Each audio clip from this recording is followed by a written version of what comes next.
اپنی زبان سے کبھی بھی کوئی ایسا جملہ نہ نکالیں جس سے کسی دوسری ماں کی دل آزاری ہوتی ہو۔ آپ کا بچہ سال بھر کا ہو گیا ہے، ابھی کھڑا نہیں ہوتا؟ میرا تو 10 ماہ میں چل پڑا تھا۔ آپ کی 4 برس کی بیٹی کو حرفوں یا رنگوں کی شناخت نہیں ہے؟ میری 2.5 برس کی بچی ماشاءاللہ رنگوں اور حرفوں کی شناخت رکھتی تھی۔ آپ کا 1.5 برس کا بیٹا اب تک نہیں بولتا؟ میرے تو 4 بچے سال بھر سے پہلے ہی باتیں کرنے لگے۔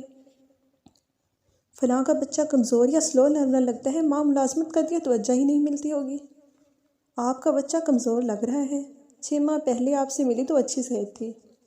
اوہو، آپ کا 10 ماہ کا بچہ سیریل نہیں لیتا؟ میں تو 6 ماہ کی عمر سے ہی کیلا کھچڑی سب کھلاتی ہوں۔ آپ کی بچی 10 ماہ کی ہو گئی ہے، اب تک بیٹھتی نہیں؟ بچے تو 6 ماہ میں بیٹھنے لگتے ہیں۔ بچوں کو فلاں اچھے ڈاکٹر کو دکھائیں۔ فلاں کے بچے اتنے خوش خوراک کہ منٹوں میں ڈش صاف کر کے پیزا کی۔ دوسروں کے بچوں کی پیٹھ پیچھے جو تبصرے ہوں وہ ہونا چاہیے یا نہیں، یہ ایک الگ موضوع ہے، مگر کسی بچے کی ماں کے سامنے آپ کا یہ غیر محتاط جملہ اس کی راتوں کی نیند اڑا دیتا ہے۔ ہر ماں بچے کے لیے جیتی ہے، قدرت کی تقسیم مختلف ہے۔ بہت سے بچے بچپن سے ہی ذہین ہوتے ہیں، بہت سے جسمانی لحاظ سے زیادہ پھرتیلے ہوتے ہیں۔ یہ جان رکھیں، آپ کے بچے کی کوئی اضافی خوبی اس وجہ سے نہیں ہے کہ وہ آپ کا بچہ ہے، نہ دوسرے کے بچے کی کمزوری کی وجہ یہ ہے کہ وہ ان کا بچہ ہے۔ آپ کا بچہ زیادہ صحت مند، خوش خوراک، چاق و چوبند ہے تو اس کا ذکر اس ماں کے سامنے مت کیجیے جس کا اسی عمر کا بچہ بظاہر آپ کے بچے جیسا نہیں ہے۔ آپ غور کریں، جب آپ کے 2 بچے ایک جیسے نہیں ہو سکتے تو پھر آپ کیسے اپنے بچوں کو دوسروں کے بچوں سے کمپیئر کر سکتی ہیں؟ تقریب میں میرا ببلو تو لپک لپک کر ہاتھ ملا رہا تھا سب سے، ان کا گبلو جھیمتا ہی رہا۔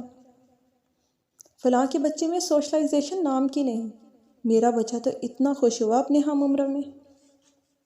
اگر آپ اپنے بچے کی مہارتوں کا مقابلہ دوسرے بچوں سے کرتی ہیں اور پھر شکر کے طریقے سے سوچتی ہیں تو یہ بہت اچھی بات ہے۔ اگر آپ دوسروں کے بچوں کی کمزوریوں کو سسرال والوں اور اپنے میاں کے سامنے اپنی قوت کے طور پر پیش کرتی ہیں تو یہ تکبر ہے۔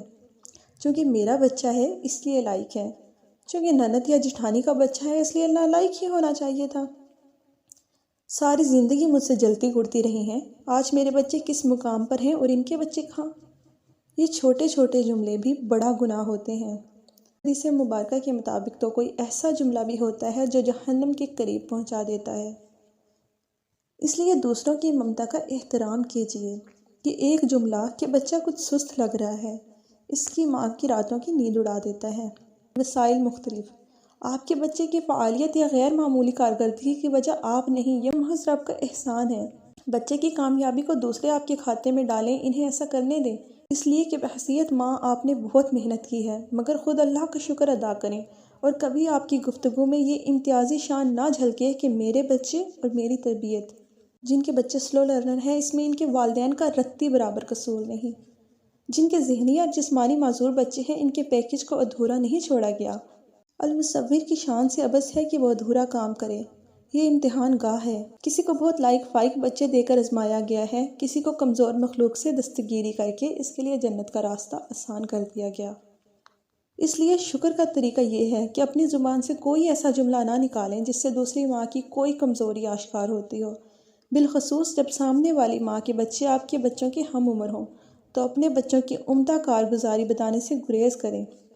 آپ بظاہر اپنے بچوں کی تعریف کر رہی ہیں، لیکن دوسری ماں اپنے بچوں کو اس معیار کا نہ پا کر شاید احساس کمتری میں مبتلا ہو رہی ہے۔ ماں ایک کمزور وجود ہے اس حوالے سے کہ ممتا بس ممتا ہے۔ ہم جی بھی تو ایسے دور میں رہے ہیں جہاں بچوں کو اچھا انسان بننے کے بجائے چیمپئن بنانے کے گر سکھائے جاتے ہیں۔